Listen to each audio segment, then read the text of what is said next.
This week, we welcome independent journalist and documentary filmmaker Leighton Woodhouse. They developed technology to be able to crawl through the internet and find posts related to what they called narrative themes. At first, it was disinformation, which means lies. And then it was misinformation, which means like things that are wrong that people, they believe the lies. And then there was malinformation, which is true information, which can be quote unquote misleading, which basically means politically inconvenient information. So the narrative themes include malinformation, which means true content. And they would flag this stuff. And when they're flagging an entire theme, you're talking about millions of posts at a time that are being flagged through artificial intelligence. It's like AI sorting through social media, finding entire themes based on stuff that can be true information as well as lies, and then flagging it all for mass throttling. This is Walk-Ins Welcome with Bridget Phetasy. I'm Bridget Phetasy, and you are welcome.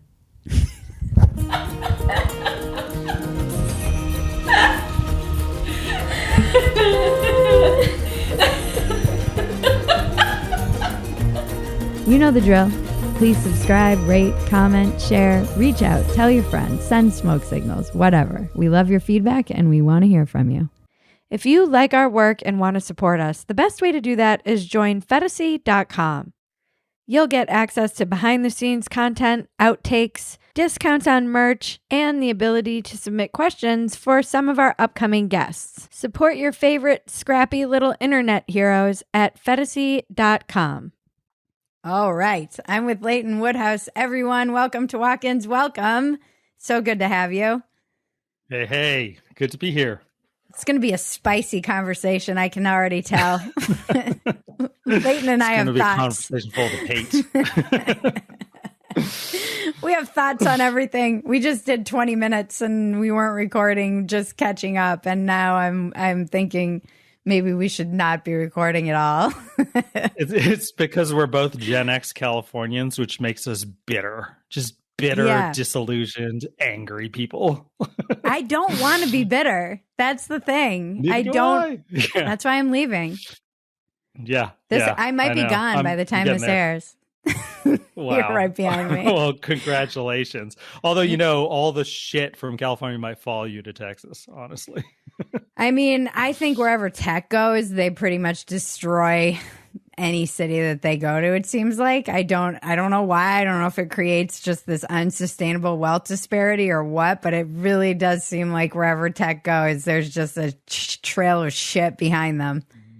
I would have said that like 5 years ago, but now I'm like, where are the tech bros? I miss them. I want them back. Because, they like San Francisco is now, like half the tech industry is gone. And like 5 years ago, we were complaining. I mean, it's unbelievable to think that 5 years ago or 6 years ago or whatever, we were complaining about like fancy pop-up restaurants, like, oh, this new delicious restaurant just spiked up. It's awful. It's terrible, There's all it was like this, and now it's like it's an open air drug market. All the businesses are shutting down. It's just Mad Max dystopia, and I'm like, fuck, man, bring back the problems of the pre-pandemic days, please.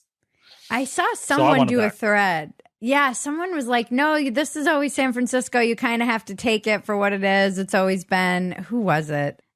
Somebody on Twitter was doing a thread about how that this has just always been kind of San Francisco in particular is this just trying everything out, whatever you want to try out. And now we're just trying out no laws, I guess, in San Francisco. Well, it is in a way, actually, because when I look at it now, I'm like, you think back at the San Francisco, San Francisco flatters itself by thinking like sort of seeing everything through the lens of the 60s and the 70s.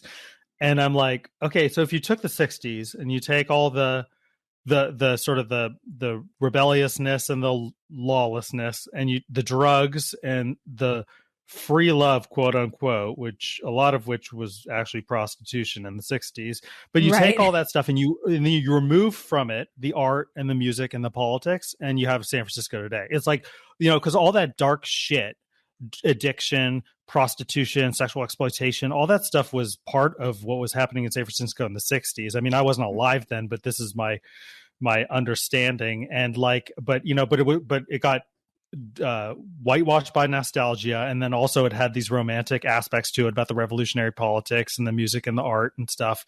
But now it's just all the shitty parts without the good stuff, and it's just all the dark stuff. Yeah.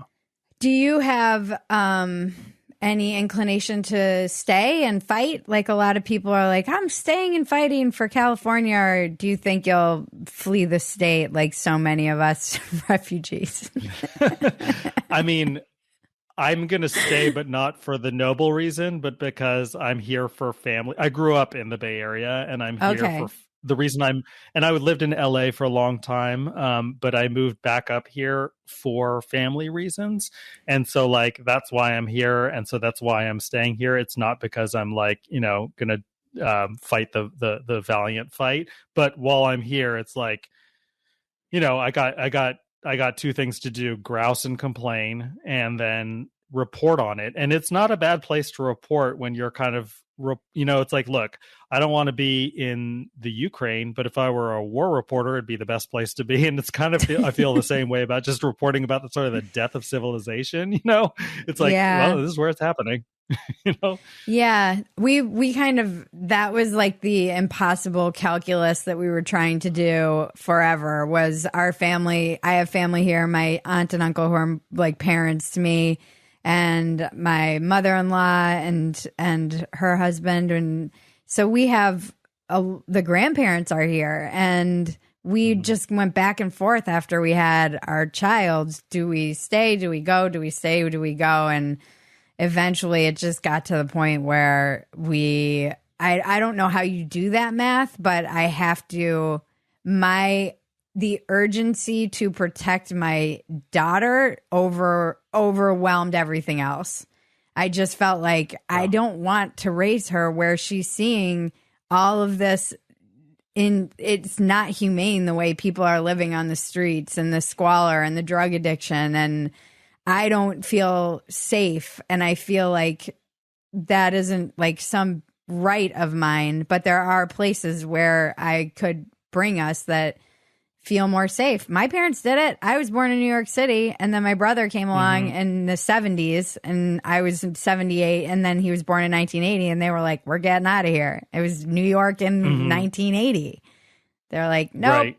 I mean, it's not an uncommon thing to happen when cities are go through these cycles, which I think they do.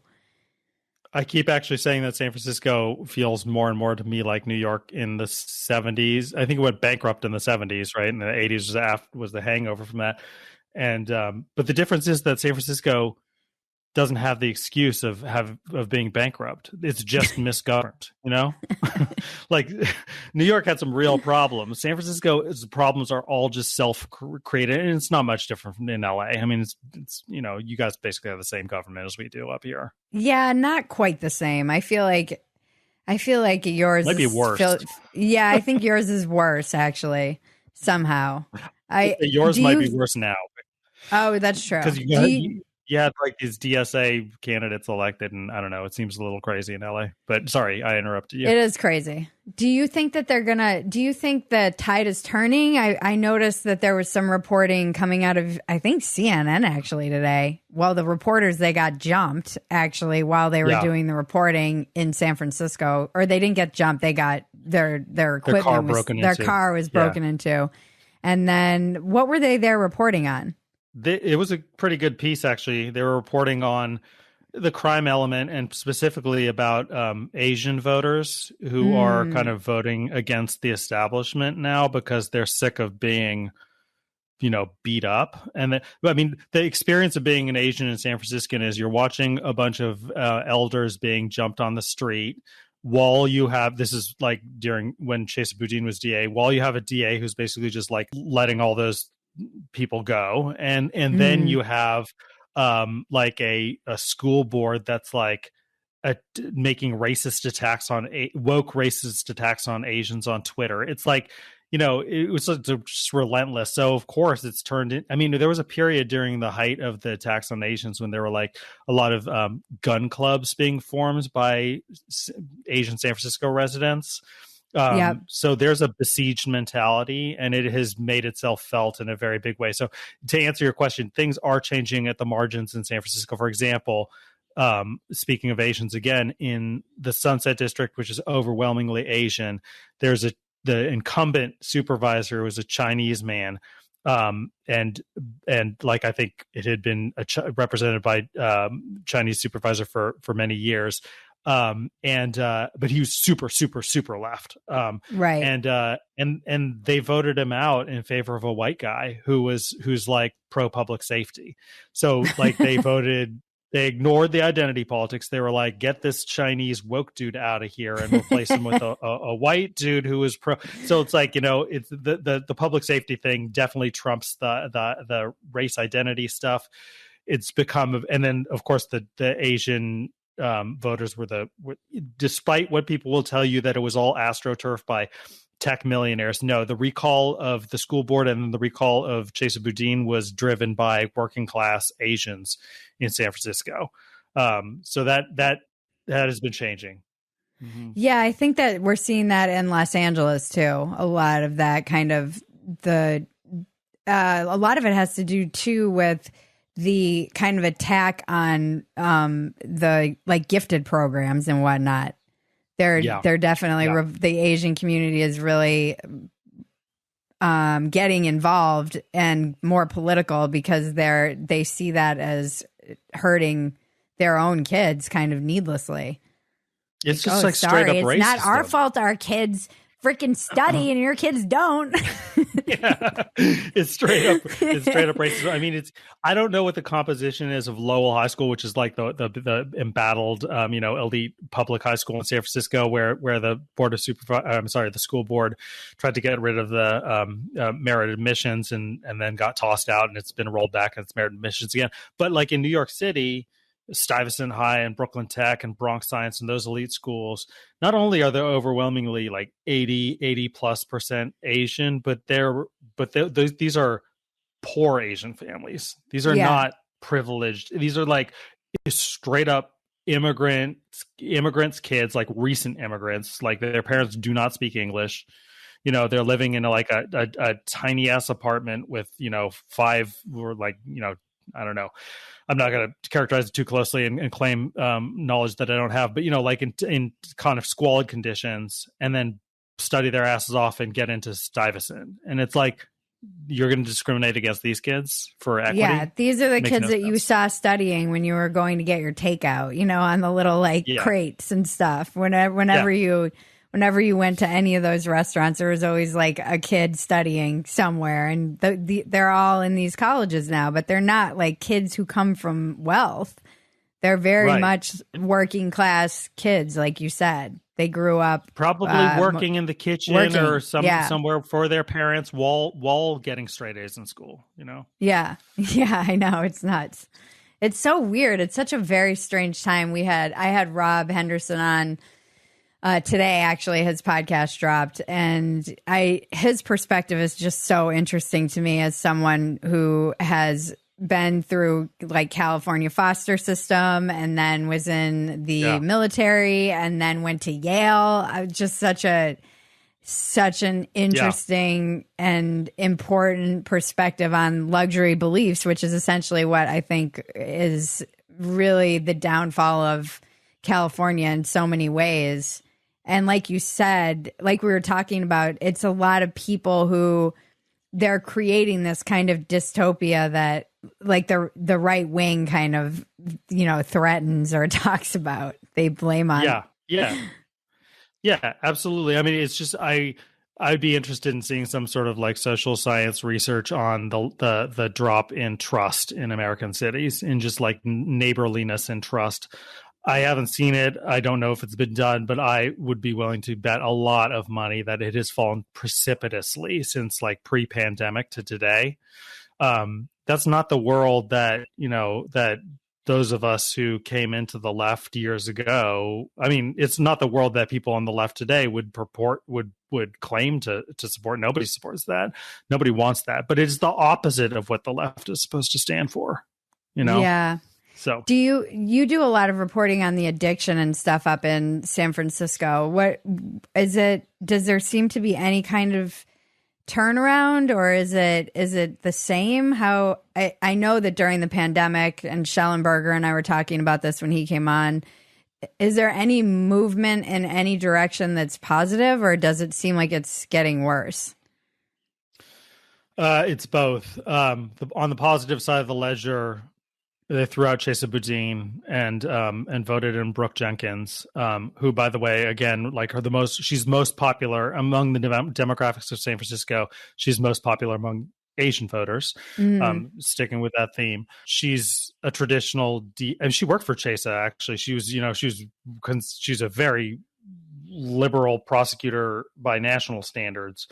But she's she first of all is more of a pragmatist, obviously, and then also understands the way the political winds are blowing, and is acting as a traditional DA, actually prosecuting drug dealers, for example. So that is a positive move. But on the other side of the ledger, we now have in Alameda County, which is across the bay from San Francisco, we have a new DA who's, if anything, even to the left of Chesa, wow. and who has been hiring Chesa's old staff, like the ones who got thrown out in the recall.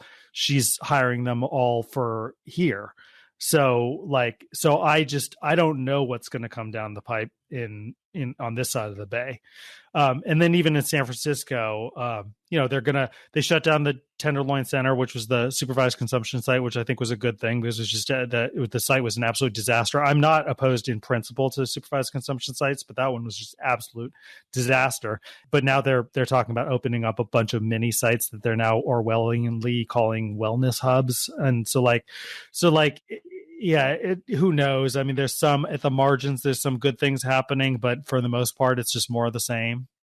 I don't know. Sometimes I'm just like, am I just getting old? Yeah. Am I just like an old lady now?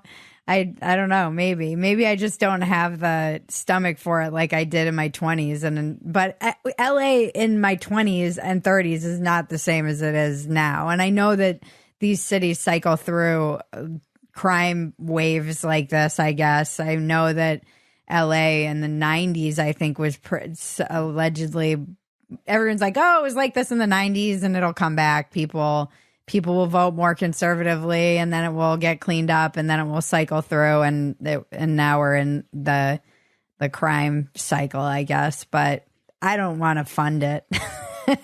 Yeah. Understandable. Look, in the 90s, I mean, I remember the 90s, and I didn't grow up like, I'm not claiming that I grew up in any kind of underprivileged setting, or even I was like, grew up with plenty of privilege and all that stuff. But it just given what things were like in the 90s, if you were in a city, and especially if you were a guy growing up, like in high school, like if you're a teenager growing up, it was like you just walk down the street and you wouldn't. I just remember very, very specifically, like reluctant to make eye contact with any other male who is like around your age, because it was like animalistic. It was like, if you make eye contact with a dude, then it could be a potential invitation to fight. And it was like, I don't think that's how it is now, or maybe it'll come back, but it was like the crime was so deeply embedded by that time, because I mean the crime wave had lasted from I think it started in like the 60s, right? And then it was like it would have been like a generation of like soaring crime by the time it hit the 90s at its crescendo. It was just deep baked into the culture. And thank God my kid, hopefully, knock on wood, that it doesn't come back, isn't going to grow up in that kind of crazy ass environment, but what do you feel like is, Gen X, because we were talking about being Gen X before we started, and being kind of, I guess, bitter or whatever. You and Michael started Public, correct? Is that, it's just an independent, describe it for me. It's a Substack. So Michael had his Substack and I had my Substack. His Substack was much bigger than my Substack. Obviously, he's much more famous. I mean, he's famous and I'm not. I should put it that way. But we actually met not that long ago. But we hit it off and started reporting together immediately. We broke the story about the Tenderloin Linkage Center in San Francisco, the supervised consumption site, the fact that they were running, because it wasn't advertised as a supervised consumption site, it was illegal. That the supervised consumption site that they were running, we reported on that shortly after we met, and then I helped out on his I joined his gubernatorial campaign. So we've just been working very closely together for a while. So we decided to throw in together, and that's awesome. And start Public, yeah. Mm-hmm. And what's your mission with Public? Well, the name is derived from Martin Gurry's book. Have you read Martin Gurry's book, Revolt of the Public? If you haven't, no. I highly recommend it. I want to read it. It's a great book, and he was our first podcast guest. But his, if you read it, then you get a sense of what the way in which we mean public. So it's kind of we're taking that side of the equation. Basically, I won't belabor it, but the kind of, to wrap up the thesis of the book, is that you had this established political, cultural, and economic elite class pre-internet.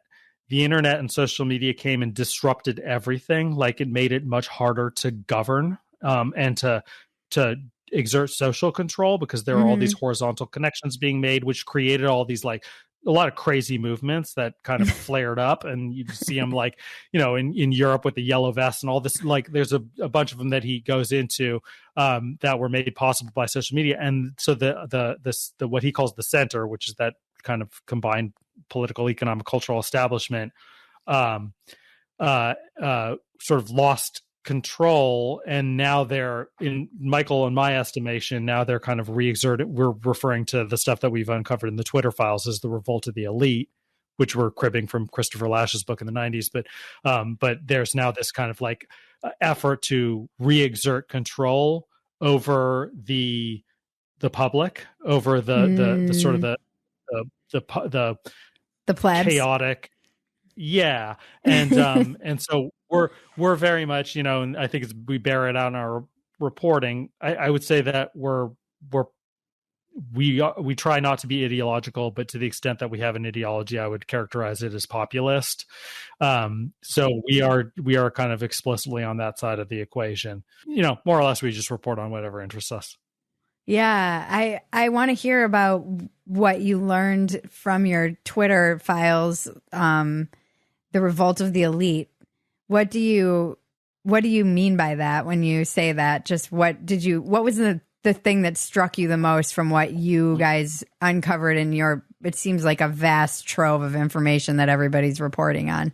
Well, there's a ton of, like, in the weeds details we could get into, but I think the bigger story, the bigger narrative that interests me is that there is this sort of, so back in I've got a piece that I'm kind of working on about this, but, like, you recall that back in 2003 and the run up to the Iraq War was sort of the last iteration of this happening, where the Bush administration leaned heavily on a small cadre of well-placed journalists, most famously Judith Miller from the New York Times, to sell their case for going to war in Iraq.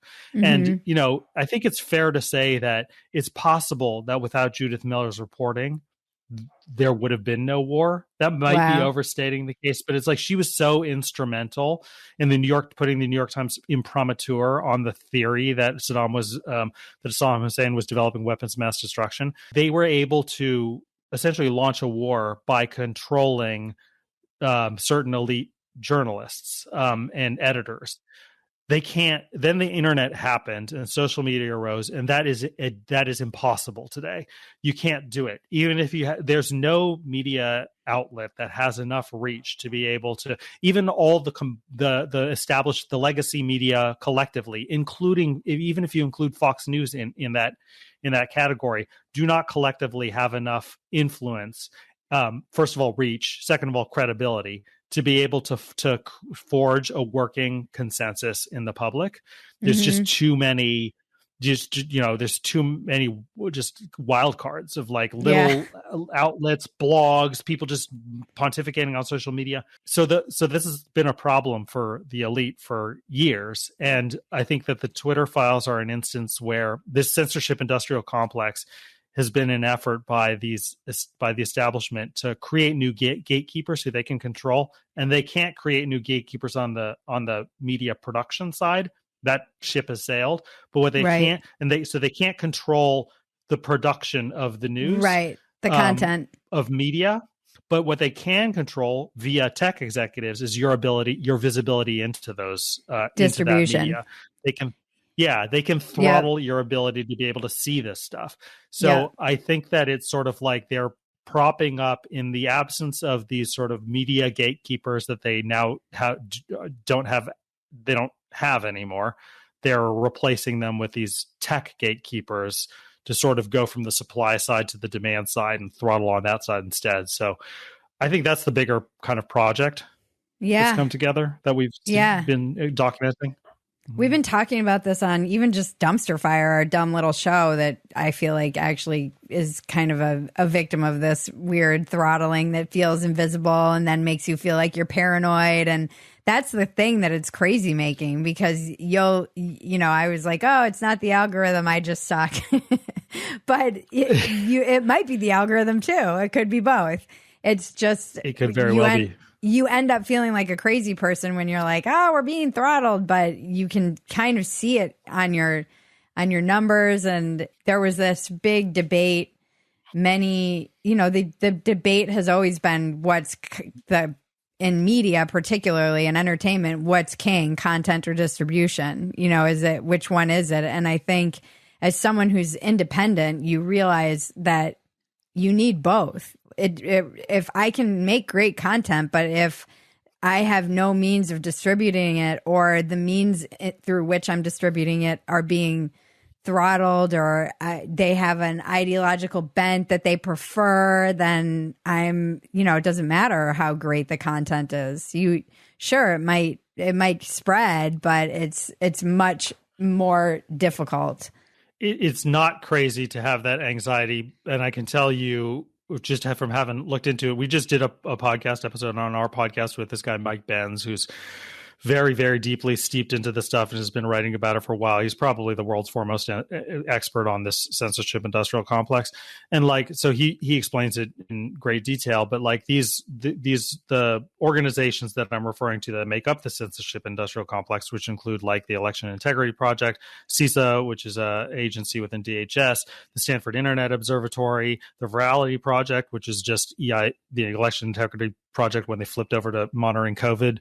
These groups would it's not just that they would look for violators of terms of service and flag them individually. What they would do is they would they develop technology to be able to crawl through the internet and find posts related to what they called narrative themes, and then flag them all at once and send them to social media companies or send them to DHS and ask for DHS to go to the tech companies and demand action on them. So whenever they did this, these themes, and by the way, at first it was disinformation, which means lies, and then it was misinformation, which means things that are wrong that people honestly say, or they believe the lies, and then there was malinformation, which is true information, which can be quote unquote misleading, which basically means politically inconvenient information. Like, for example, vaccine injuries, which do happen. They're true, but they could lead one to believe that that the vaccines are unreliable. Therefore, they're flagged They can't call them disinformation or misinformation. That's malinformation. So the narrative themes include malinformation, which means true content, and they would flag this stuff. And when they're flagging an entire theme, you're talking about millions of posts at a time that are being flagged through artificial intelligence, through programs that are engineered through artificial intelligence. So it's like AI sorting through social media, finding entire themes based on stuff that can be true information as well as lies, and then flagging it all for mass throttling. So it is not paranoid to think that you could get caught up in that dragnet. In fact, it would be naive to think that you haven't. Yeah, because it feels like, even if we look at our numbers, we started making fun of, let's just say, we kind of make fun of everything. We're not even a serious show, but some of the things we make fun of, we started making fun of going hard after just Leah Thomas and the men and women's sports and stuff like that. And you can see it's like we got put in like an algorithmic black hole. I'm like, what happened? Because there's no way we just shed 40% of our audience. That's not something that happened. It's not explainable, but then and now it's just, you know, you can crawl out of it, and then we'll hit another tripwire, but it's like this weird invisible force field has been put on our account, and we can't get out of it no matter what.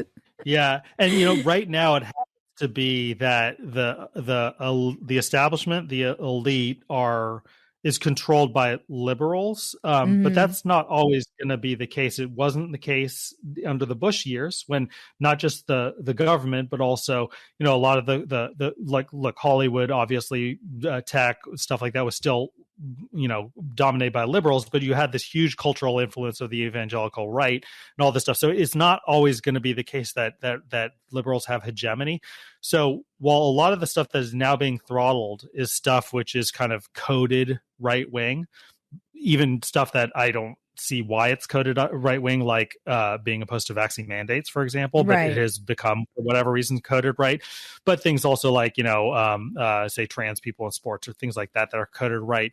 You know, a lot of liberals might look like have reservations about might not have concerns about that because it happens to coincide with their beliefs, and they think that kind of the bien pensants should be able to have that kind of influence. But like, you can easily imagine a situation in which the United States started ramping up for another foreign intervention abroad. And like, it happened before. You know, I just talked about the Judith Miller thing. There's no reason to believe that these tools would not be used by the national security state. These tools came out of the national security state. Initially, they were used to disrupt, to execute foreign influence operations. Like, a lot of the stuff was used to monitor ISIS on social media, which is a good thing. They should have been monitoring ISIS on social media, but like then kind of moved it over to a domestic audience. So like, if we started intervening in some other country and making a case for war, of course those tools are going to be deployed to create a consensus around going to war again. It may be that by that time liberals have become so pro-war, you know, given what we're seeing with Ukraine, which is a whole different subject, which I have, you know, complicated feelings about. But like, it may be that politics have changed to the extent that actually it'll be the liberal position to be pro-intervention. But if it remains the fact that, like, you know, as it has been for many generations, that the left is associated usually with the anti-war effort, then liberals have a lot of reason to be terrified by the influence that's being masked by this shadowy network. But then don't you think that the argument would still be that there are too many different factions to kind of generate that kind of consensus? What do you mean? Well, how you were saying that it would be impossible to use the mainstream media, for example, to generate that kind of consensus, even with the nets and the kind of AI generated black holes that people get relegated to. There's still a lot of dissent that exists. I mean, enough that I think there's just chaos right now. Do you think that they could wrangle all of it? They cannot create consensus by controlling on the production end of media anymore, but on the throttling your visibility end, this technology is just getting better and better and better. I mean, you see it like every week. You see some new advance in AI technology, which is terrifying, right? It's like nuts. Now Adobe and Canva just rolled out a new thing. I know, it's like, nuts. And AI is driving this plugins stuff. So like, plugins. Yeah.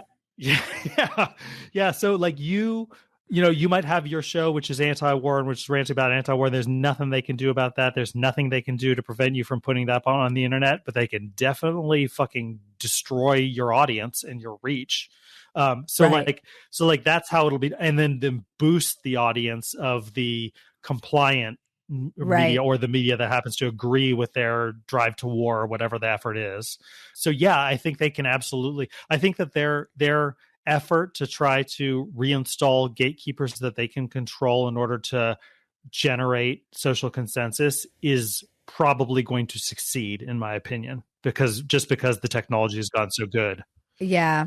Even with competitors like Rumble or with other alternative sources that you could go to. And I don't know. I say that. And then I was at this little tech boondoggle and I asked somebody what they thought of Rumble. And they were like, what's Rumble? I was like, never mind. Yeah. I mean, look, this is an investor, like this is somebody who's in that industry. And they're like, oh, they went public. I'm like, I love Glenn's show. I love like a lot of stuff. Like I admire what Rumble is doing, but I have never in my life had anybody, except for people like Glenn, who I'm friends with, who have shows and stuff, and aside from them, like just normal people in my life, I've never had anybody say, hey, have you checked out this thing on Rumble? Right. Like send me, hey, check out this new show on Rumble. Hey, did you see this on Rumble? They don't know what Rumble is. So like, no, they need to throttle YouTube, and YouTube will play ball. Yeah. It's interesting too, because we're having this conversation on the day that TikTok is being aren't they testifying before Congress, like the CEO of TikTok here. And that's a whole interesting discussion too, because they're like, no, it's just all of this information on Americans is stored on American soil, but then it still gets filtered to the Chinese Communist Party. They still fund. They still have. Yeah. It's fascinating, and I'm not on TikTok, but I'm like, how are you going to ban this? How are you going to ban TikTok? And isn't that kind of Chinese of us in some respects? Yeah. Like, isn't that weirdly like a kind of, I don't know where I land on it, honestly. You want to see the kids in the streets? Yeah. The TikTok thing definitely tests my convictions. Like, on the one hand, I'm like, free speech is free speech. On the other hand, I'm very, very cynical about the Chinese government, as anybody who's paying attention should be. And like the TikTok algorithm is so much more powerful than any of these other, just by virtue of the design, how, you flip on those things, just you're flipping like one every few seconds. And every time you flip, it's a data point, right? It's like, you don't like this, you don't like this. Oh, you do like this, you do like this. If you watch longer than 5 seconds, you do like this. Less than 5 seconds, you don't like this. And it's just they're creating profile of who you are, where they're going to know what you like better than you know what you like. And you could say the same thing for every tech platform, except that there's so much more volume of data just by the pace of how quickly you go through TikTok, that the Chinese government I think that the Russiagate stuff was completely overhyped bullshit, but they did try to do a foreign influence operation, and the United States does foreign influence operation. Countries do foreign influence operations on each other constantly. Right. If the Chinese were to deploy a foreign influence operation on the United States through its psychometrics gathered from TikTok, I think it would be it would not be Russiagate. It would be something that's actually legit and effective. That's scary, and that's like, that it really is a national security threat. So I don't know either. Yeah, and I don't even know if it needs to be so overt. It's almost like I was talking to a lot of people, and you look at the numbers that show the younger generations don't really believe in privacy. They don't really believe in free speech. These are things you can just erode at the foundation of everything our country was built on by feeding a younger generation TikTok, certain content that might be funny, but just steer you gently in the direction of a more, willing and compliant populace. And they don't have to do anything.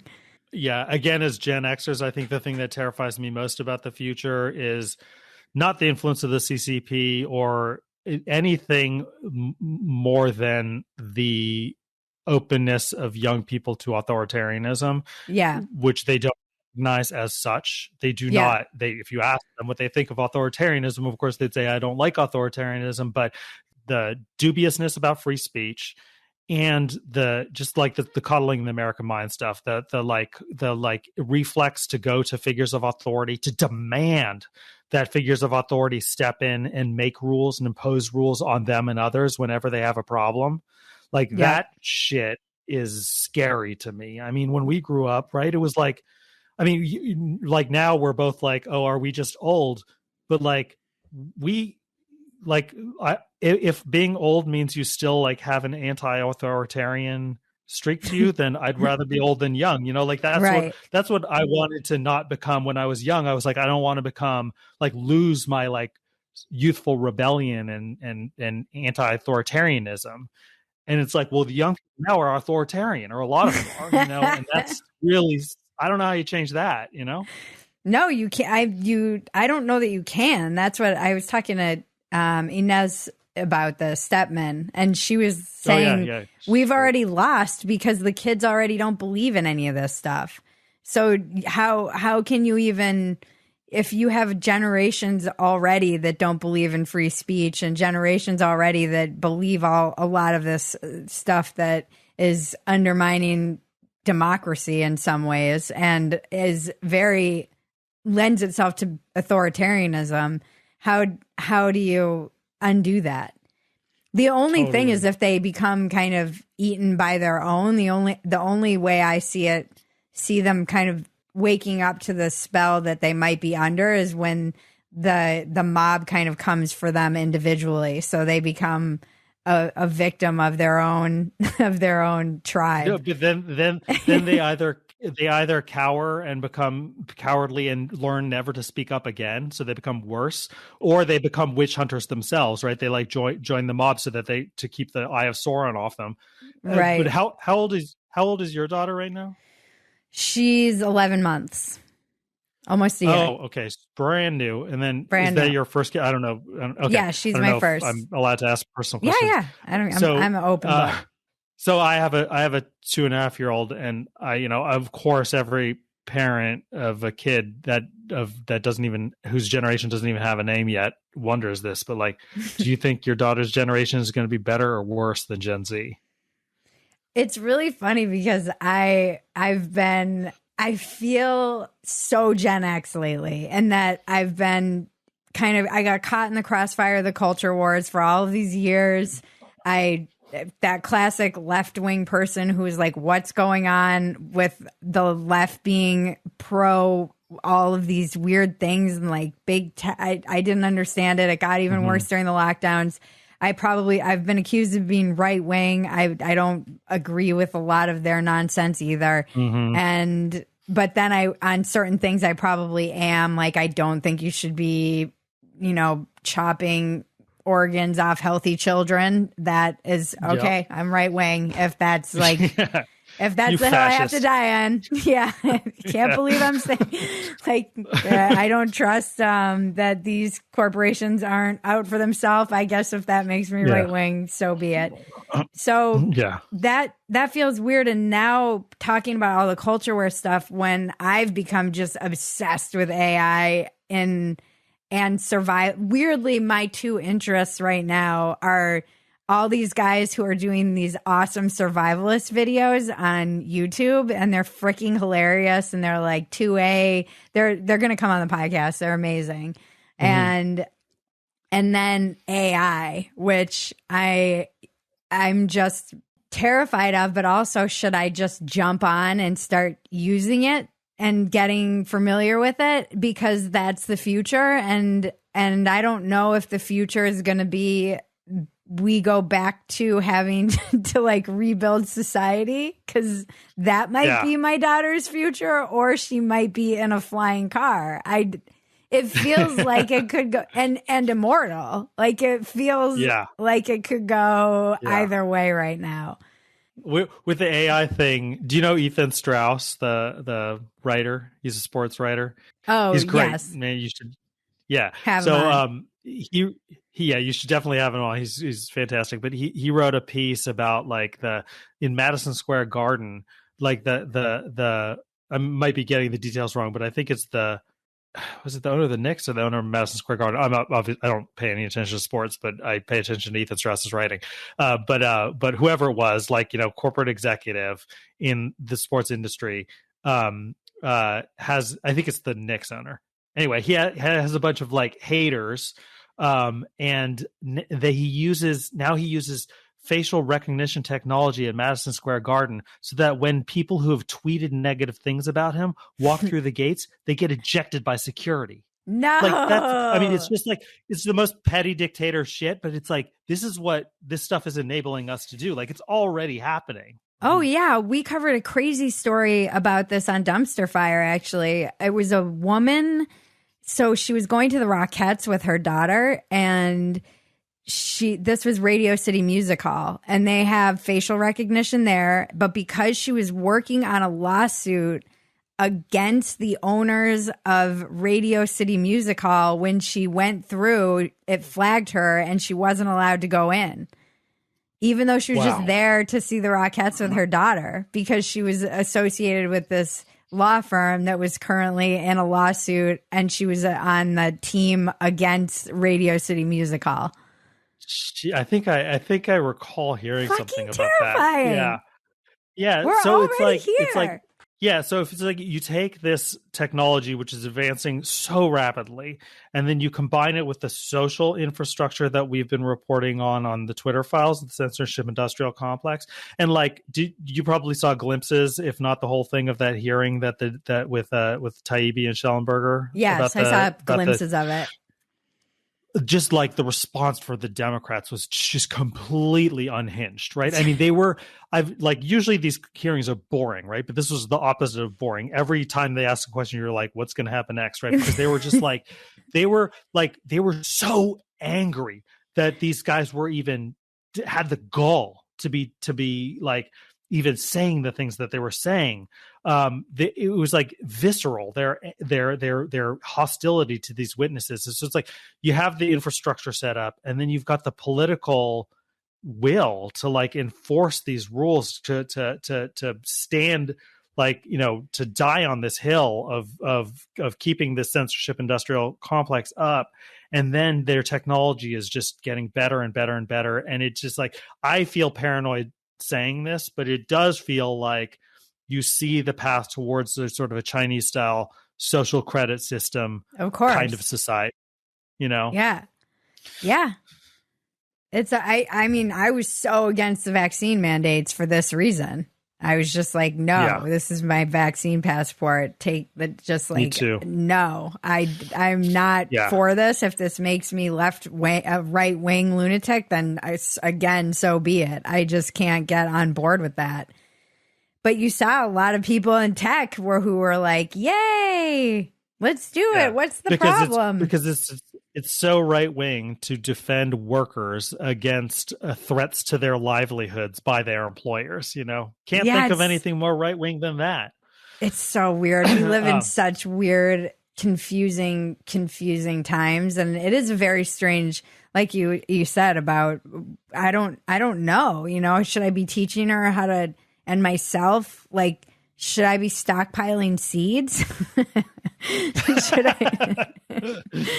I be, because I don't know. It's the AI stuff. I'm sorry. I heard Sam Altman speak recently, and it was fucking chilling, and everyone was clapping, and I'm like, you guys aren't. But then there were a bunch of us in the back, and they were like, this guy's a fucking maniac. Someone needs to stop him. Right. I'm like, thank you. Right. I'm glad I'm not the only one sitting here. Like, is anyone going to stop this guy? He just having this like utopian vision of how this is going to benefit society. And what was it? What was he saying? What are the things that he was? One of the things that really stuck out, and I don't know the measure. I wish I could remember the metric that he was saying. He was like, you know, if we can keep, it's just terrifying shit. If we can keep AI only learning at about 5%, and I don't know what metric they measure this by, but there is some way that they measure how much how fast the AI is learning. If we can keep it at 5%, our institutions won't collapse and we'll be able to keep up. But right now it's learning at 100%. That's what he was saying. Like, it's basically like... like, this is a sales pitch. There's a possibility we might be able to... He's like, as opposed to 100%, which it's capable of... But what we need is a global regulatory body. So this is his solution to this problem. is something like the UN, which we know how well the UN works, a global regulatory body that is going to monitor and kind of keep AI ethical and under control. Like, I call absolute bullshit on that. He knows he knows he's full of shit. Sam Altman of all people understands, and everybody understands this, that humanity is not capable of controlling the pace of technology. It's a force of nature that happens on its own. I think that he knows that he's going to benefit from the 100% machine learning, but he's selling it, right? He's selling it to everybody else. You have nothing to be afraid of. We're going to have regulatory structures that keep me personally, Sam Altman, from becoming a dictator. But it's an arms race. Now it's like, sure, we're going to put caps on this here in the States and just let China go hog wild with AI. And it's not possible. Yeah. It's not now. It's like that Pandora's box is so open, and seeing how I'm like, I feel like a crazy person lately. I'm like, is no one noticing? Like, you guys are talking about M&Ms and the fucking shoes they're wearing, and like, are you not paying attention to AI? You guys, the culture wars are behind us. Like, it's already behind us. You're all done if you're not focusing on how to survive or how to get AI like working for you right now. You're done. You're freaking done. It's over. Yeah. Another thing that Gurry writes about in Revolt of the Public is about how, because these political leaders have lost control over any ability, because of the rise of the internet and social media, have lost control over any ability to actually do anything. And we all know, right? It's like, you look at like members of Congress, nobody in America actually believes these people actually have the power to do anything significant anymore. So they've lost legitimacy, right? Because they're not because everybody knows that they don't actually have any real power. And so the only way that they're able to justify exercises of power and sell it to the public is through the invocation of crisis. And if you think about it, like, like, when was the last time we were not in a crisis, right? There was like 9/11, and then there was like the global financial crisis and COVID-19. I'm leaving a couple out. Climate. Now they're kind of climate. Can't forget the climate. The climate is coming, and like, climate change is a problem, yes, but it's not a extinction event that justifies authoritarian takeover of government. But climate, now these censorship industrial complex organizations are trying to sell us on this disinformation crisis. They literally, like, the Biden White House had the Surgeon General had a press conference where he was talking about the infodemic, and they were trying to make the infodemic a thing. So it's like, the politicians now, their ability to be able to govern depends upon their constantly manufacturing new crises, in addition to exploiting actual real crises like COVID-19. And so you have that, the political pieces are there too. The political incentives are there as well to justify a move towards authoritarianism, because it's really the only way that they can exercise power now. We are not prepared. We're just not. I saw all of this. Did you see the pictures of Trump getting arrested that went viral?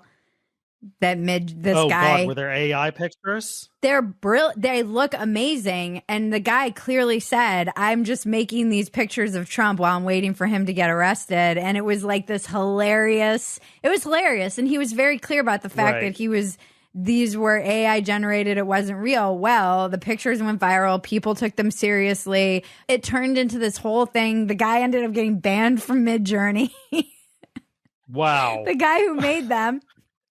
I'm like, we're not prepared. We're heading into an election, Leighton. We're heading into an election. Yeah. We are not prepared for this stuff. Did you see the new filters on TikTok that you can't? Yeah, dude. Mm-hmm. Yeah, the makeup and the We're age not prepared. Thing. We're just not. Yeah, it's not cartoon cats anymore. There's a brilliant book I once read called I always have problems calling this name because it's a mouthful, but it's Nothing is True and Everything is Possible, I think is the name of it. It's by this writer named Peter Pomerantsev, and he's a British national, but he grew up in the in Russia, and I think it was during the Soviet Union. Anyway, he went back to Russia and he worked for some of these like RT and Sputnik and like some of these like Russian propaganda media networks. And he wrote a book about it. He wrote a book about the craziness of Russian authoritarianism. And it's an incredible book. One of the things that he points to is that like, and this is, I think, I'm not telling anything they don't know. I think Masha Gessen wrote about this too at the beginning of the Trump stuff, but like that the danger of a lot of this AI generated stuff and just like fake spectacles is not so much that people are going to believe the fake stuff as it is that people will not believe the real stuff or will not know whether to believe real things when they happen. You can always point to them and say, no, I think that's fake, even when it's real. And that is the world we're entering into. But just the capstone of that story is that Peter Pomerantsev, I think I'm getting his name right, the guy who wrote that book, who's brilliant, I noticed recently is like, I think he's on the board of advisors now for the Atlantic Council, which is a key part of the censorship industrial complex. So like he's seen the danger. He wrote about it in Russia, but now apparently his response is, oh, well, now in order to prevent this danger, we need to control information. I got to be part of the apparatus that controls. And I'm like, no, you're becoming part of the regime now, yourself. So we're not prepared. Our brains, I see this now. We were just talking about this. I was like, I hope this makes everybody more hesitant to spread anything. That should be your default is to not believe anything, but that's not good either. Like you said, the dark side of that is that you don't believe when things are real. It's like everyone becomes a freaking Holocaust denier, just like globally. In Russia, in Putin's Russia, everybody knows that the media is lying to them. It's not like people are not stupid. Like they understand that this stuff is just state controlled and it's bullshit, but they also don't know what's real, what to believe. So it's like right. So they're just sort of in this purgatory, and that makes it so you don't need to actually persuade everybody that what the government is saying is true. You just need to persuade them that what the opposition is saying also might not be true. You don't know what's true and what's not, so you just kind of retreat and just submit. Everyone in America, though, increasingly. I feel it's like increasingly that way in America. Yeah, more and more people are they're checking out. They're like, I don't know what to believe. I don't really care anymore. I see people retreating to being more in real life, which I think is a good thing, but it's the trickling from the internet into real life is so real now that I don't know. And if you have kids, forget it. The advances in AI, it's like that 10 years to become an overnight success. I feel like just a couple weeks ago it popped off and I'm like, wait, there's already another version. Wait, now you're adding plugins. Wait, what can you do? You can do video. He was talking about how you're going to be able to just do generative videos. What could possibly go wrong? Couple of years ago, I don't know when this is coming out, but like Adobe when I use Adobe Creative Suite constantly, it's my job. So I'm very familiar with it. But like Adobe was generating AI technology where at the time, this was like 2 years ago, they had the technology where if they ingested like 20 minutes of say Barack Obama speaking or anybody speaking, and then they had 20 minutes or however much of video, the AI could study them and then generate any sentence you program into it and then have Barack Obama say it, right? They could just like manipulate the video, imitate his voice. So you could have him saying anything. And then they were like looking for the rollout was going to come. If I'm getting the story right, the rollout was going to come when you only have to ingest like 2 minutes for it to happen. So like the future is you're going to just be able to open up your Adobe Creative Suite or Adobe will probably have some kind of restrictions around it, but there will be some knockoff software that doesn't. And then you'll be able to just take Bridget Phetasy and then type whatever you want to in it and then have some seamless video of you saying that shit. You're like saying the 88 words or whatever, protect protect the future for white children, whatever the Nazi stuff is, and just have you saying it, you know? Yeah, and even if it's not true, if it goes viral, then it becomes true to some people. That TikTok has been having to crack down on this because recently there was a video of Rogan went viral where he was selling something and it was all deep fake, not real. He was selling, and it went viral on TikTok, and they had to ban. I think now you will get banned if you use like a famous person's likeness and spread false information. I don't know how. I don't know. Yeah. I don't know, Leighton. It's not. We're at the precipice of something that seems. It's going to seem positively quaint, these conversations, in a very short time. Just because of the speed, how is it ever going to slow down? It's not going to slow down. Have you tried Chat GPT? I have, yeah. As a writer, and watched it just write. You're like, yeah. It's so pretty amazing fast. right now. And I think that in a year, we're going to look back on that and be like, remember that 1.0 version that was just so crude? Yeah. So stupid and crude, because it's going to just be like, how can you be a teacher now? Like, how can you grade? Like when I was in grad school, I was like a TA, you know, and I like failed a couple of students because I just was like, this is too good. And I Google it. And then I could just find, like, it literally took me 2 seconds to find the thing that they plagiarized from. Yeah. But like, I wouldn't be able to find evidence now because they just put in ChatGPT and generate a whole paper. I think my husband was telling me about recently, there was a teacher who tried to see if they used machine learning or whatever, and it was like 43 of the 50 students. Whoa. Did you see the recent South Park where they made fun of this? No. Oh. No, I didn't. It was dark and also brilliant. But the teacher, basically Mr. Garrison, the kids start using ChatGPT and they don't want anyone to know, and it gets out. But then Mr. Garrison starts using it to grade the papers as well, because he's like, oh, sweet. And so when they come try and take all the students to test them, he's like, no, don't take those. And it ends up like everybody's using it. It's just like, you know what that reminds me of is you know what flash trading is? That like high velocity stock trading. It's like so like you have all these like most stock trade. Now again, I'm getting into some shit I know nothing about, like sports, but like I know nothing about finance, but I do know this, that like a lot of stocks are traded by AI, right? There's just these machines that are constantly, and they do these swaps like when they do, you know, thousands of swaps in a fraction of a second, right? There's way too fast for any human being to possibly be able. And what the coders do is they just generate these bots that do these, that have AI. They have machine learning capability. So what they do is they're constantly trading with each other, and then they're evolving against each other's swaps. So there's these spoofing bots that will like hold things for a while artificially in order. They're like constantly. The bots are all tricking each other. Oh my God! There's like. We're talking about like most of the global financial system is just fucking robots trading with each other at a speed and complexity at which even the people who created them don't actually really know what they're doing. Like they don't know you'd have to sit there and like really study it to understand what the maneuvers that they're making against each other. So we're like, we're not in control of this stuff. No, anymore. We're not. And how, yeah.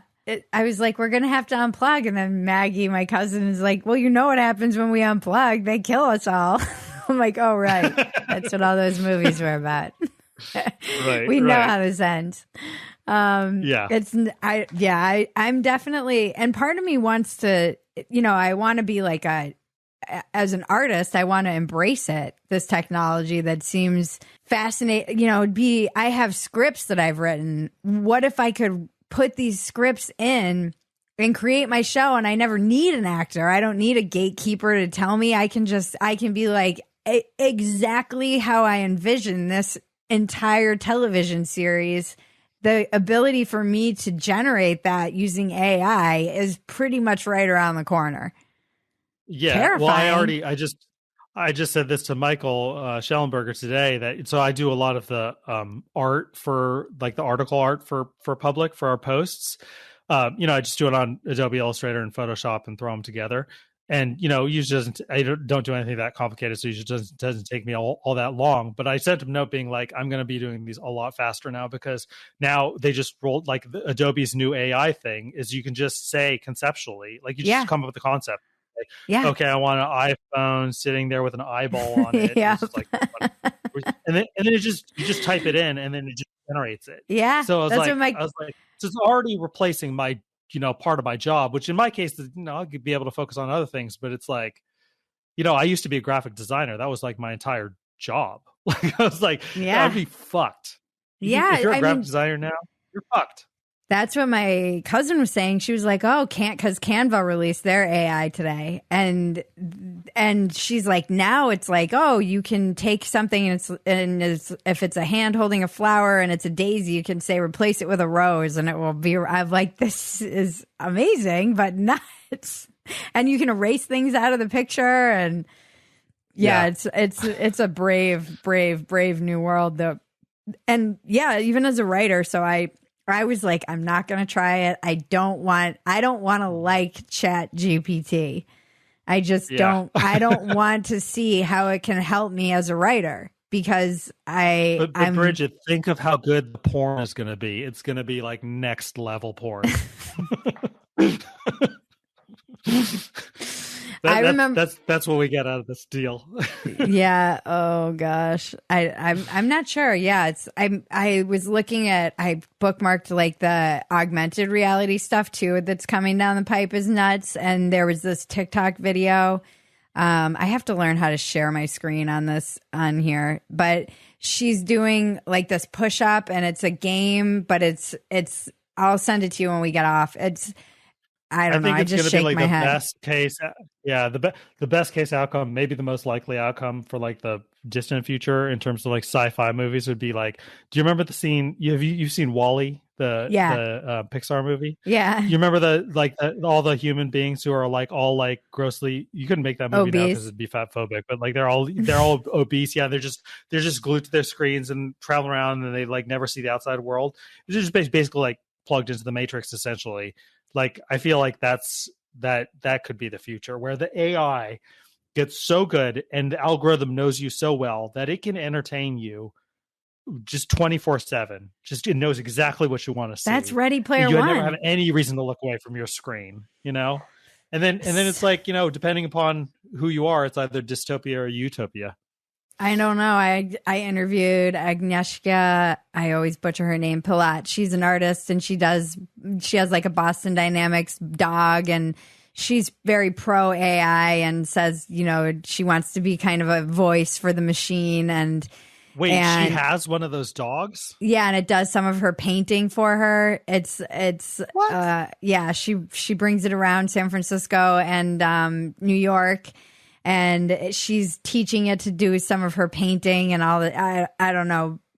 She buy those things? I thought those were like military hardware. Giving her. I think they're trying to get people just more comfortable. I think it seems like it's something like a trade, or I think that I don't think she bought it. I think it's something she works with them, and this is like, oh, let's make these machines more comfortable.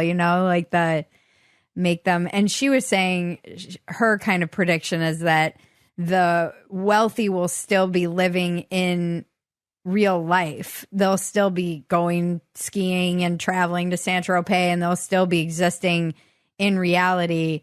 And most of the poor will be plugged into this kind of virtual reality. And I was like, how about we make conditions better for the poor in reality? She's like, this is like the optimistic view. I'm like, why is this the good version of this? I don't know about that though, because it kind of went the other direction. Like I can see what she's describing, but during COVID, it was like, the laptop class, which includes, both of but would like sit at home and be fixed to our screens. And then the working class people were out delivering us groceries and meals. It's like the real world was left to control.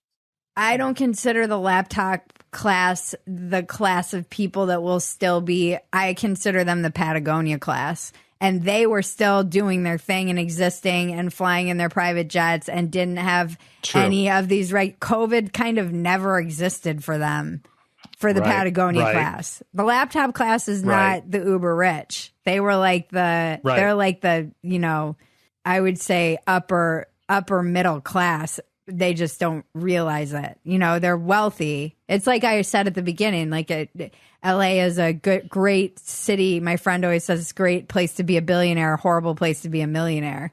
And so I think the difference between millionaires and like I just have started calling them the Patagonia class because they all wear Patagonia vests.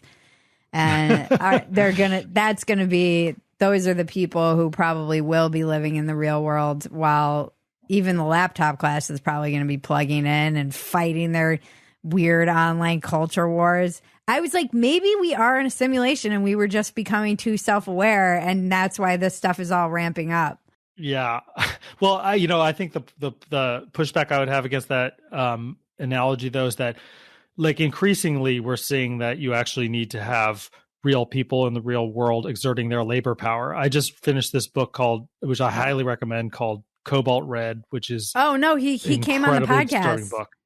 Oh, okay. Yeah, I love him. You know what the conditions are like in Crazy. the Congo it's like it is worse than slavery. It is like it is worse than like medieval. It is the most real raw. He makes this point a number of times in the book. How these are. Ironically, they're scavenging cobalt for smartphones and EVs, but none among them ever look at a screen because they can't afford phones. They're scraping with scraping with their hands and with crude tools the earth to get the stuff out. It is the most real earthbound shit ever, and it is the basis for the entire digital economy. For all of it. So it's like. So it's the more kind of cyborg we get and the more divorced we get from material reality, the more there is also at the other end of the supply chain, like a cadre of like a population of proletarians who are just becoming increasingly proletarianized to the point where they're like literally, I mean, in this case, in the earth. They're in tunnels underground dug by their own hands that are collapsing around them and burying them alive. This is what I was saying to Miss Pilat, because I'm butchering her first name. I have such a hard time wrestling with all of this technology in front of me, knowing what I know now about what the kind of at the bottom of that chain. And one of the things, he's like, well, you don't really have a choice. And I said, but knowing this, I do have some choices. And I don't want to be using this stuff to be so petty and stupid. And it's just, why aren't we using this to liberate those people?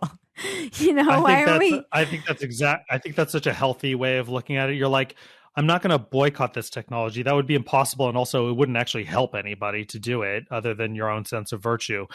But what you can do is be grateful for it and use it in a responsible way. You're like, people have died for this. Children are dying for this, for my ability to be able to use this stuff.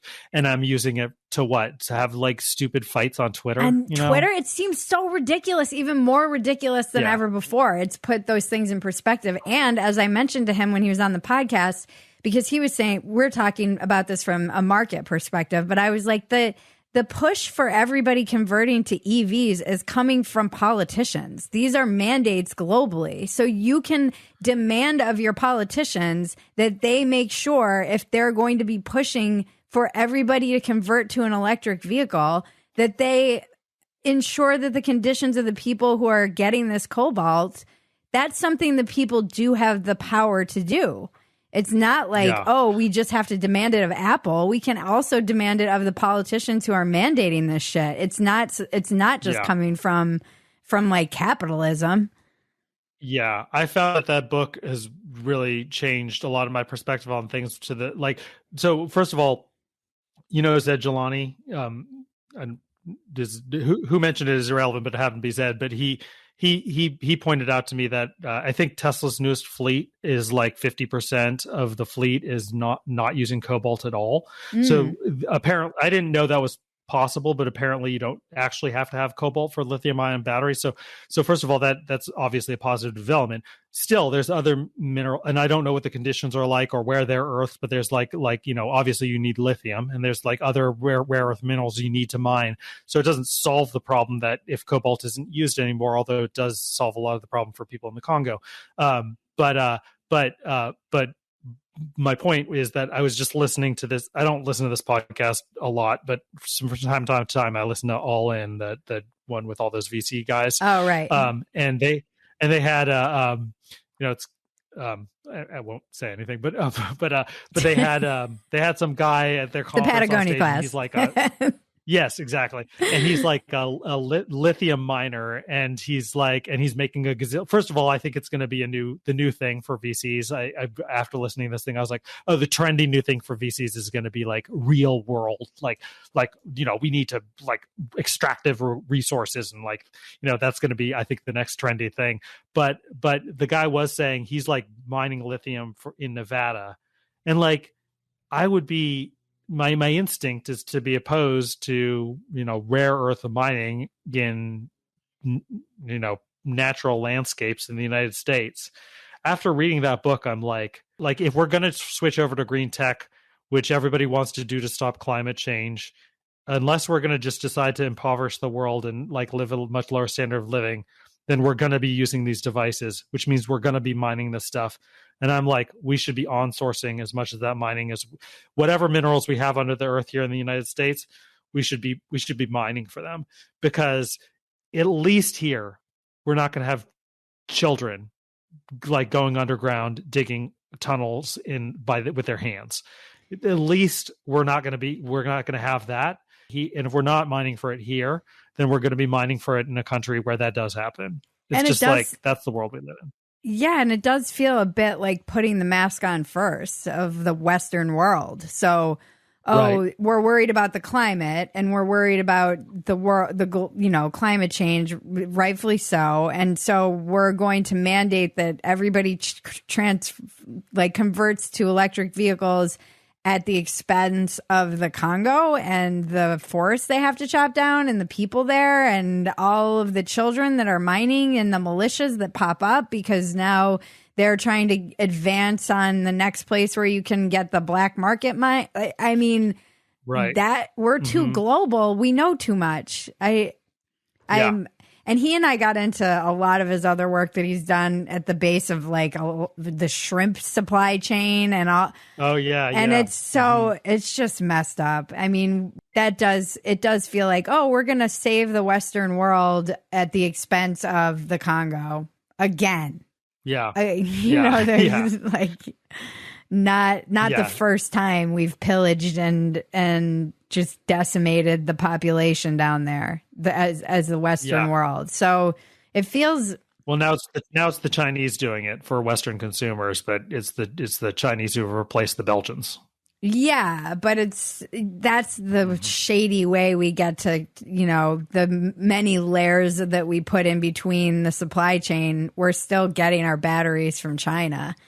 It's still the American companies are still getting their batteries from these Chinese companies. So someone's I don't know. It's something that it's just haunting to me, the whole thing. It's been one of those things, like you said, it just affected me so much, and I can just keep talking about it on every podcast I do, which it basically comes up all the time, and I wear my technology into the ground anyway, so I'm not one of those people who always has to like have the new thing. I'm such a I don't like to just buy new things if I don't need them, so I can be more conscious of that. But I try to make stuff that I love and is positive and funny and not like petty. Dumpster fire, we make fun of all the petty stuff, but I don't know. It's definitely made me be like, really? This is what you're going to go on this device that some child probably died mining the cobalt for to say on Twitter right now?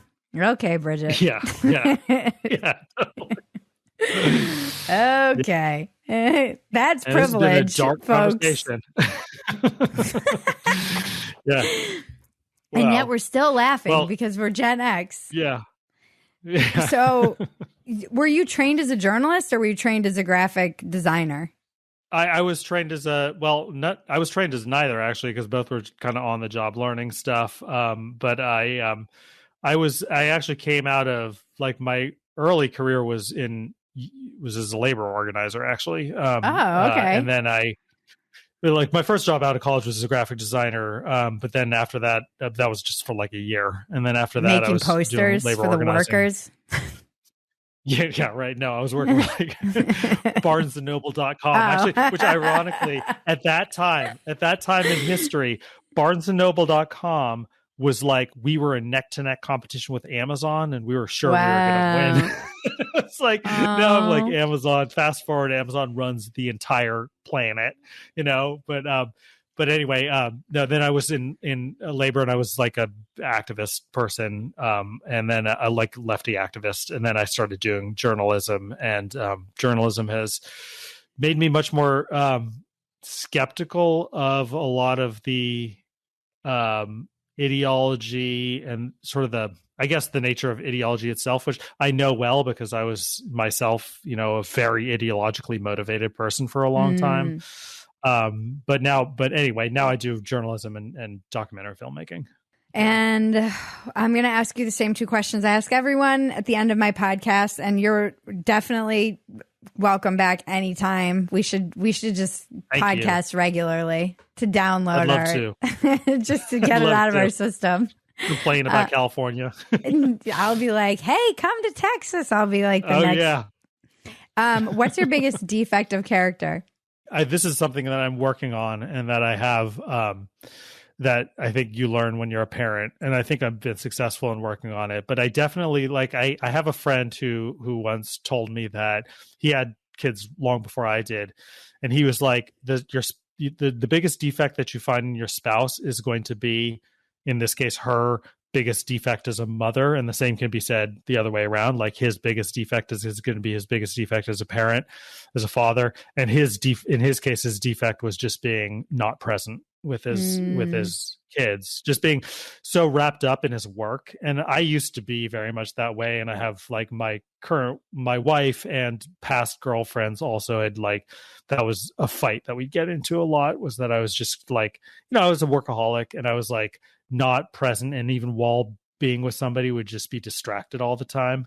Now I'm really, really, really making an effort to not do that to my son and to be absolutely present when I'm with him. But I might be letting myself off the hook right now just because, but I swear to God, it's not because I'm just trying to cover anything up. It's just I can't think of anything. But that definitely has been a character flaw of mine that I'm working on now.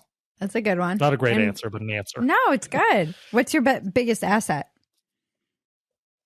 Oh, that I can go on all day. No, I'm just kidding. Have you got another hour? Yeah.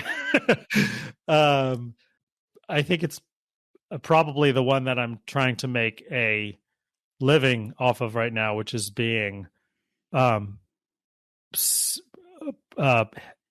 skeptical in the appropriate degree. I try to be, and you're the same because you're in the same world that I'm in, of people who I think came from the left and are now questioning the orthodoxies of the left. But I think I have a very analytical kind of disposition, and I ask a lot of questions, including of myself, which helps me check my ego also, because I'm often question whether I'm wrong about stuff, and whether even the most bad faith critics of what I write and what I say may have a point and may be right, and maybe I'm the one who's wrong. But I also ask those questions of them and of prevailing orthodoxies. But there is a point at which you can become so skeptical that you become a cynic in just as lazy of a way as people who are just totally, sanguine about stuff, to the point where like I get into arguments with people about this all the time, that they're like, well, you'll never be able to stop drug dealing. And I'm like, what kind of cheap cynicism is that? You know, like you think that you're world wise because you're being a dick about it and you're just being like fatalistic about it. So I think it's something that I work on, but having that appropriate degree of skepticism is something that I at least value in myself. Yeah, I think it's really hard to balance because even though our conversation was maybe dark, I think you have to look at these things. You've got to stare them squarely in the face. You can't act like it's not happening, but that doesn't mean that sure, it might drive some of my decision making. Like, I don't want to be here when the shit hits the fan. I don't want to be in LA. That seems like, rule number one is like a survivalist would be like, well, first thing you should do is get the fuck out of LA. Don't be in New York or LA. Because you remember in the 80s, they made Escape from New York and then they made Escape from LA. So those are obviously the two places you do not want to be. It's a dystopia. But I do think you have to just be present. And like my friend had this piece of art. What's his name? I'm totally blanking because I'm horrible with names. I feel like his name was Peter Toole or something. And it was this massive piece that said everything is okay, stenciled over newspaper headlines. And it was just, it's like, I have to remember right now, everything is okay. In this moment, everything is okay. Everything is okay, and that can change. I spend all day, paying attention to and writing sometimes and doing other things around really dark shit and paying attention to the worst aspects of the world. And then my son comes home from daycare, and I'm like, what? Well, okay, in my own life, like even though I don't love living in the Bay Area and my house is too small and there's various other things I complain about, but my life is idyllic, just because I'm like on a personal level, I have a family I love, happily married, have a kid who I just adore, and I spend my time with him. And I'm just like, when I shrink my world down to that size, everything is fine. And then when I expand out from there, everything sucks. Yeah, that's the weird balance because I don't want to bring that to her. Like everything for her is so wondrous and new and magical and amazing. And of course, all she wants is my cell phone at all times. I'm like, of course, like that's like the thing. And I know part of it is slaves made the cell phone. It's like the new eat your food because kids are starving in Africa. Right. Children dug this out of the ground with their bare hands. Well, this has been a blast. Where can we find you in your work? Public, which is public.substack.com. I tweet at L Woodhouse, although I'm becoming increasingly have reservations of even advertising that because it's a space I should get out of. Not healthy, but go to Public and read our stuff there. Awesome. Yeah. Well, thank you so much for coming by. This has been just a blast and also really a lot to think about. So I hope your work is amazing. You're another one of those people that I turn to when something is going on. I'm like, I wonder. That's why even though I know all the people that I respect and love the most in this space are like increasingly wanting to abandon it, I'm like, you can't, because then I don't know where to turn. I'm going to just be left with the like crazy ideologues who aren't like, I don't know how. I might feel mixed about this. Yeah, Stace. Yeah. All right. Well, that was fun. Thanks. We'll do it again. Yes. Okay. It's time for the weekly check-in with Bridget and cousin Maggie. Hello from Texas. Hello from Texas. Texas. Is that how they say it? No. Locals? There's lots of different accents in Texas. Yeah, I'm sure there are. There are lots of different accents in Rhode Island, and it's tiny. Yeah. I mean, Texas is like its own country. Yeah. It does feel that way when you get here. Yeah. There is a very authentically unique. I don't know. There's something just, there's like uniquely Texan kind of everything. Mm-hmm. It feels. Mm-hmm. People are very proud of being Texans. Yeah. There's a lot of Texas pride. Yeah. There's not a lot of Rhode Island pride. There's not really a lot of California pride. No, it's because most people aren't from California. Right. But maybe there is some Rhode Island pride. I think there's pride in being from the smallest state.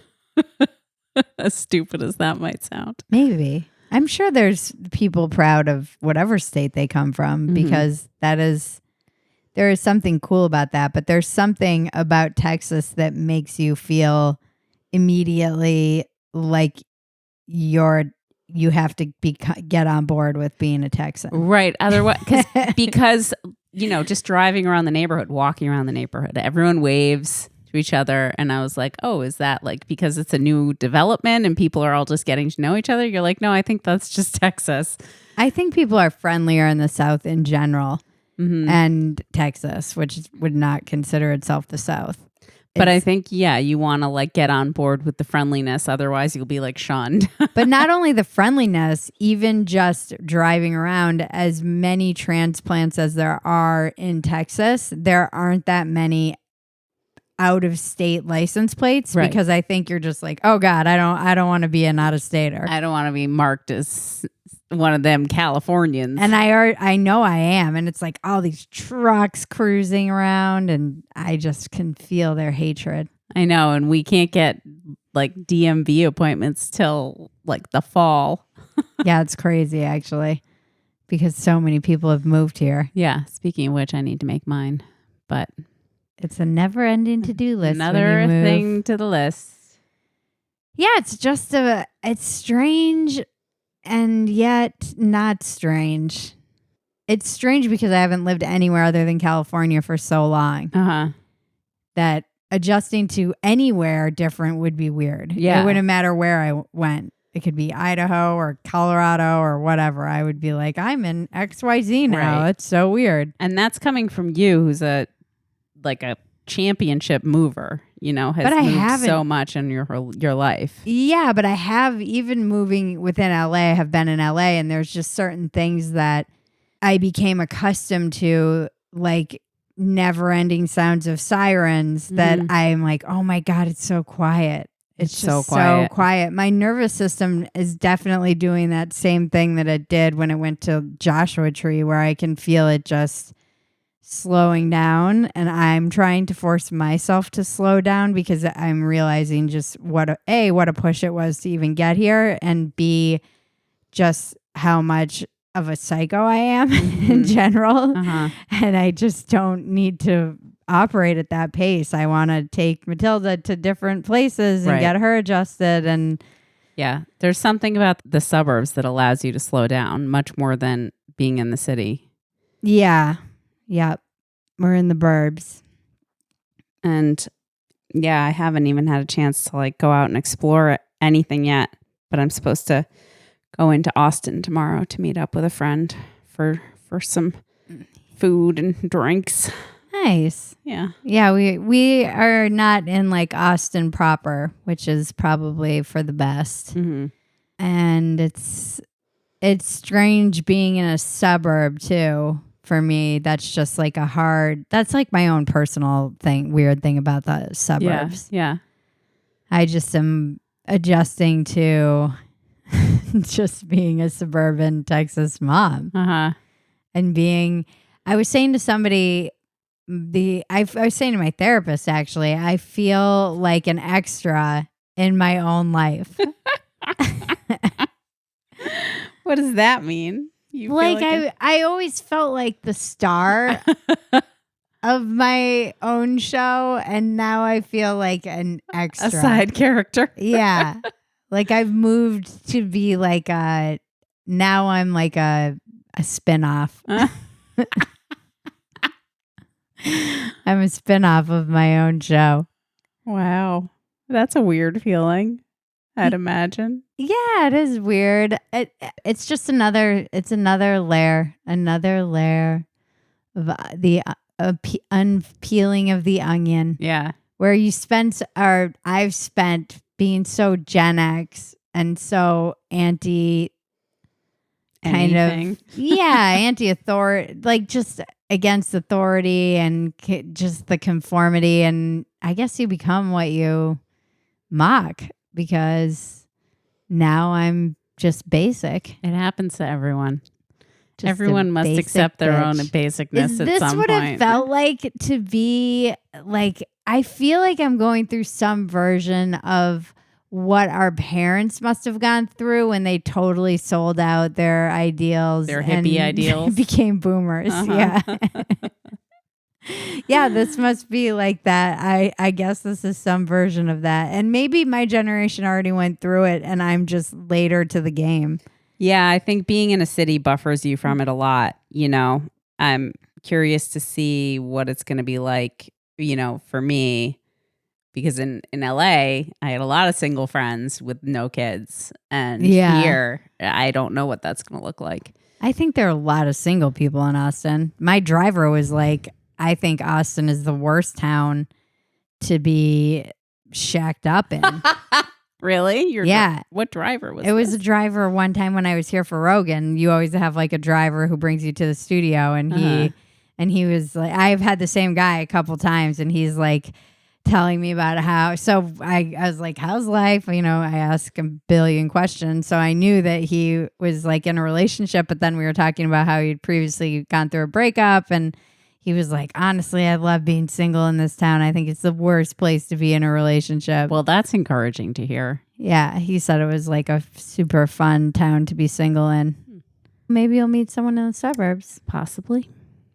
Who knows? Who knows? I thought they'd be super lame and like pretty homogenous, and that's also proven me wrong because it's all, every suburb, as I've come to find out, is pretty diverse around Austin in particular, just because of the influx of tech. So there's so many Indians and Nigerians, and it's been a pleasant surprise, right, seeing how diverse it is. Yeah, the whole like going to the local HEB even. I had him. Came from Minnesota. It was so white, so white, like the whitest fucking suburbs in all of the world, other than maybe like Sweden or something. I don't know. I went from a city to the suburb, and it was jarring to me to move from Minneapolis to a suburb of Minneapolis. I remember distinctly being like, what the fuck? Yeah. So yeah, it was definitely that was something I was slightly worried about, and I'm not worried about that anymore. Just because I was like, oh, I don't want her to grow up and like just I found that kind of homogenous, just nonstop whiteness everywhere to be very boring. It is. It's a little, it's especially now having lived in LA. Remember when we were at the country club? Yeah, at home. Like, and I was like, shit. this is the whitest place on earth. Yeah. And you're just like, it seems weird, and it's very bland. I remember when I was doing stand up in my hometown, and I did that show, and Tim Dillon was one of the people who like I was opening for.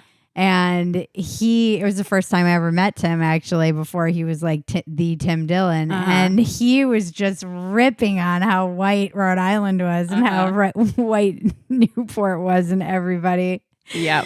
It was so Newport great. is pretty white. Yeah.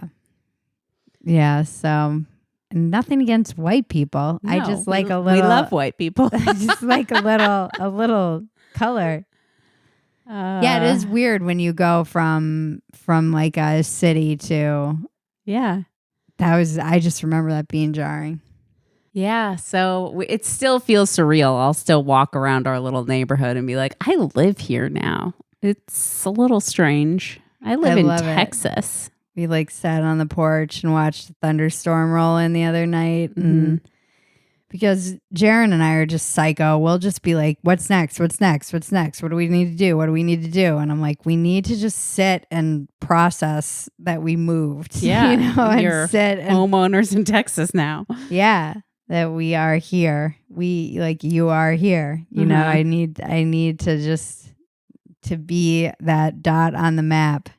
So we went out to eat the other night with some friends, and Michael Malice came out and was very lovely and welcomed us to first guest. He had to make sure he was the first guest. And yeah, I haven't made it to the class. I haven't been able to do anything other than just baby and unpack. No, it's literally been a week. Yeah, that's true. A week and like 3 days. That's true. Since we moved. I'm like, why haven't I finished everything? You're like, yet? why aren't I on stage yet? It's like, okay, slow your roll, Bridget. Yesterday, calm down was trending on Twitter, and I was like, yep, I need to calm down. And then I get into this. It almost does feel like right when I had Matilda and I never wanted to work again. And it's such a huge transition and life change that I'm like, I just never want to engage in the culture wars again. Yeah. I'm definitely feeling like I'm so happy just not knowing what's going on and cooking and taking Matilda. Setting up your kitchen zones and yes, doing all of it. Setting up. Thank you, Devin, a member of the fam who helped me zone my kitchen. And it was so funny because for like 3 days afterwards, she was like, this kitchen is amazing. Look at this. You can do it. And then I was in there like making coffee one day and I was like, this setup is great. Look at this. The zones. They're fantastic. It was very well thought out. That's how I know I'm basic. That kind of stuff gives me so much joy. Mm-hmm. But yeah, I suppose I haven't even been able to like bear beginning the process of trying to set all these studio spaces up. But I know. I have to just. That's the next project we have to tackle. I know. And there's so much to get caught up on too. Now that I'm like looking at it and thinking about it, I'm like, oh God, I am dreading it because I'm like, it's just going to be a lot of work to catch up on while trying to maintain our normal release schedule while we're just getting caught up and getting set up. Yeah. Well, thank you all for bearing with us. Yes. And we should have some great new content coming out from Texas, hopefully. Maybe not. Maybe we'll suck. Maybe we'll just shut everything down. And I'm going to go get a job at like a bookstore. Yeah. There are all these like empty, because it's such a growing area. There are all these empty storefronts. And I've seriously been like, maybe I should just find like a thing that people need in this town. Bookstore / coffee shop. A gift shop. Every town needs a good gift shop, and I'm obsessed with good gift shops. I'm like, maybe I'll open a gift shop. Oh boy. I think you'd hate working retail. I despised working retail when I did it. Gift shops are cute though. A well-stocked gift shop is like a perfectly zoned kitchen. So important. Okay. Well, tune in next time and we'll see if Bridget's opened her gift shop yet. Tune in next week for another riveting episode that will change your life, help you get out of your own way, and solve all the world's problems. I want to thank our composer, Jared Elias, my co-producer and cousin, Maggie, and all of you out there listening. This has been Walk-Ins Welcome with Bridget Phetasy. I'm Bridget Phetasy, and you're welcome.